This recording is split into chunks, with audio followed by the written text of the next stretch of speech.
ఒంగోలులో EVM reverification ఎందుకు ఆగింది?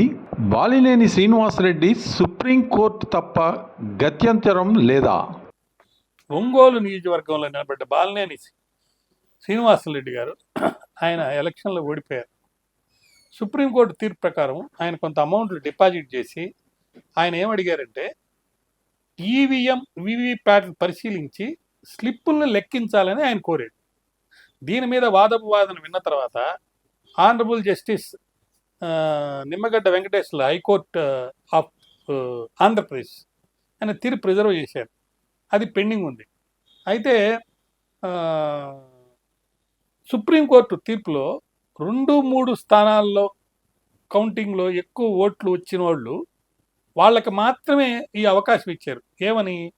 వాళ్ళు ఒక వినతి చేసుకొని డబ్బులు కట్టి వీవీఎం, ఈవీఎం, వీవీప్యాట్లు, ఈవీఎంలో చూపించిన అంకెలు, వీవీప్యాట్లో వచ్చినటువంటి స్లిప్పులు ఈ కంపేర్ చేసుకొని అది మొత్తం టోటల్ కౌంటింగ్లో ఓట్స్కి సంబంధించి టాలీ అవుతున్నాయా లేదా, కరెక్ట్గా ఉందా అనేది చూడటానికి వాళ్ళు పరిశీలించి చేసుకోవచ్చు.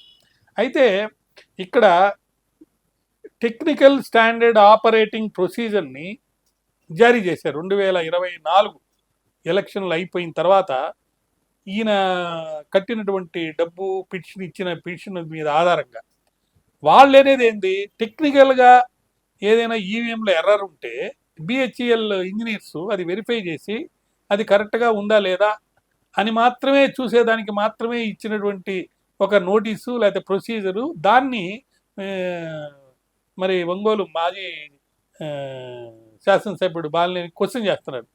మాకు టెక్నికల్గా కరెక్ట్గా ఉందా లేదని మాత్రమే కాదు, సుప్రీంకోర్టు ఇచ్చిన తీర్పు ప్రకారము ఇది కరెక్ట్ కాదు మీరు ఏదైతే చూపిస్తున్నారో అని చెప్పి ఆయన అడ్వకేట్ శ్రీరామ్ గారు, శ్రీరామ్ గారు ఆయన వాదనలు చేశారు. అవినాష్ దేశాయ్ అని ఎలక్షన్ కమిషన్ ఆఫ్ ఇండియా తరఫున ఆయన చెప్పింది ఏంటంటే, వాదన ఏదైతే వాదన వీళ్ళు చేస్తున్నారో వాళ్ళు సుప్రీంకోర్టు తీర్పు ప్రకారం చేస్తున్నారంటున్నారు, కానీ ఆ తీర్పుని సరిగా అర్థం చేసుకోలేదు.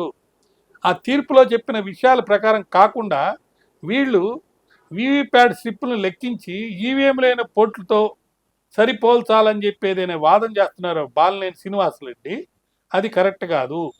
ఈవీఎంలో సాఫ్ట్వేర్ ఇన్స్టాల్ చేస్తారని, అదేమైనా ట్యాంపరింగ్ జరుగుంటే అది మాత్రమే ఇంజనీర్స్ వచ్చేసి పరిశీలించాలని సుప్రీంకోర్టు చెప్పారని చెప్పేసి వీళ్ళు అంటున్నారు. అంటే ఈ నేపథ్యంలో వీవీప్యాట్ స్లిప్పుల లెక్కింపు ప్రశ్నే ఉత్పన్నం కాదనేది వాళ్ళనేది election commission of India advocate. అందువల్ల ఒక మాక్ పోలింగ్ నిర్వహించాలని ఈసీ నిర్ణయించింది. ఇరుపక్షాల న్యాయవాదులు విన్న తర్వాత కోర్టు వారు దాని మీద తీర్పుని వాయిదా వేశారు. అయితే ఈవీఎంల మీద వచ్చిన అవకతవకలు, బాలినేని చేసిన ఫిర్యాదు సంచలనాత్మకంగా మరి అన్ని నెటిజన్స్ కానీ బయట కానీ చేస్తున్నప్పుడు బాలినేని శ్రీనివాసరెడ్డి గారు ఒక ప్రకటన చేశారు, నాకు హైకోర్టు కనుక న్యాయం చేయకపోతే నేను సుప్రీంకోర్టుకైనా వెళ్తాను అని చెప్పి. కాబట్టి ఇప్పుడు అసలు ఈ రీచెకింగ్ అనేది మళ్ళా చేయటం అనేది జరుగుతుందా లేదా? సుప్రీంకోర్టు తీర్పు ఇచ్చిన 2 కండిషన్ల మీద రివ్యూ పిటిషన్లో ఆర్డర్స్ ఇచ్చింది.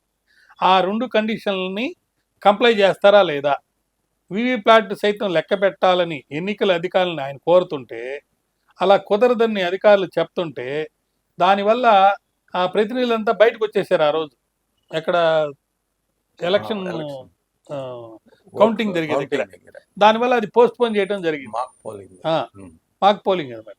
ఈవీఎం వెరిఫికేషన్, వీవీప్యాట్ కౌంటింగ్ ఈ 2 కూడా కంపల్సరీగా చేయాలి, మాక్ పోలింగ్ కాదు మాకు కావాల్సింది అని చెప్పి వాళ్ళు చేయడం జరిగింది. అందువల్ల ఇప్పుడు సుప్రీంకోర్టు ఏమి తీర్పిచ్చారు, ఆ తీర్పు ఇచ్చిన తర్వాత రివ్యూ పిటిషన్ ఎందుకు వేశారు, ఆ రివ్యూ పిటిషన్లో ఇచ్చినటువంటి కండిషన్స్ ఏంటి, ఇది చాలా ఇంపార్టెంట్ అయింది. సుప్రీంకోర్టు వాళ్ళు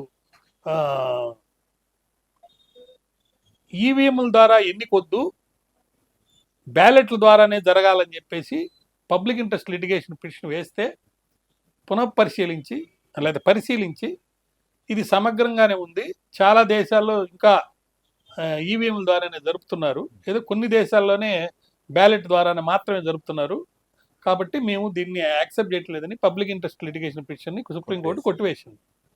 కొట్టేసిన తర్వాత మరి ఒక రివ్యూ పిటిషన్ వేశారు. ఆ రివ్యూ పిటిషన్లో రివ్యూ చేసిన తర్వాత కింద ఆర్డర్ని కన్ఫర్మ్ చేస్తూ సుప్రీంకోర్టు వాళ్ళు 2 కండిషన్లు పెట్టారు. ఒక 5% ఆఫ్ ఈవీఎంస్ని ఓట్స్ని చెక్ చేయాలి before starting the counting voting. అది చెక్ చేసి అన్నీ కరెక్ట్గా ఉన్నాయంటేనే ముందుకెళ్ళాలి. దాంతోపాటు కౌంటింగ్ అంతా అయిపోయిన తర్వాత అబ్జెక్షన్స్ ఏమైనా ఉంటే అబ్జెక్షన్స్ ఉన్నవాళ్ళు 2, 3 ఏదైతే సెకండ్ అండ్ థర్డ్ వస్తారో ఎలక్షన్స్లో ఓట్లలో మెజారిటీలో వాళ్ళకి మాత్రమే అవకాశం ఇచ్చి వాళ్ళు ఈ కౌంటింగ్ అనేది ప్రక్రియ ఈవీఎంలో తప్పు ఉంది, అది మార్ఫింగ్ చేశారు, పర్ఫెక్ట్గా జరగలేదు అని చెప్పి కొంత డబ్బు కడితే, అంటే ఖర్చులు, ఆ ఖర్చులు దేనికి, 2 ఆఫీసర్లు BHAL నుంచి కొంతమంది బయట నుంచి వచ్చి ఈ ప్రిజర్వ్ చేయబడినటువంటి ఈవీఎంస్ని వీవీప్యాట్ స్లిప్ని అవన్నిటిని కూడా వెరిఫై చేసి కరెక్ట్గా జరిగిందా లేదని చెప్పేదానికోసంగా కోరుతున్నారు. కాబట్టి అయ్యే ఖర్చు వీళ్ళు పెట్టుకోవాలని చెప్పి సుప్రీంకోర్టు చెప్పడం జరిగింది. దాని ప్రకారం బాలినేని శ్రీనివాసరెడ్డి డబ్బు కట్టారు. కాబట్టి సుప్రీంకోర్టు డైరెక్షన్స్ ప్రకారం ఈవీఎంస్ కరెక్ట్గా పనిచేసియా లేదా, వీవీప్యాట్స్తో పాటు టాలీ చేసి కౌంటింగ్లో ఓటింగ్ జరిగిన బ్యాలెట్ పేపర్స్ ఏదైతే ఈవీఎంలో లోడ్ అయినాయో అవి ఎట్లా ఉన్నాయి, అది కరెక్ట్గా ఉందా లేదా, అది టాలీ అవుతున్నాయా లేదా, కౌంటింగ్లో తప్పులు జరిగినాయా లేదా, ఇవన్నీ కూడా చేసే అవకాశం అధికారము ఆ ఎలక్షన్ ఆఫీసర్కి ఇచ్చారు.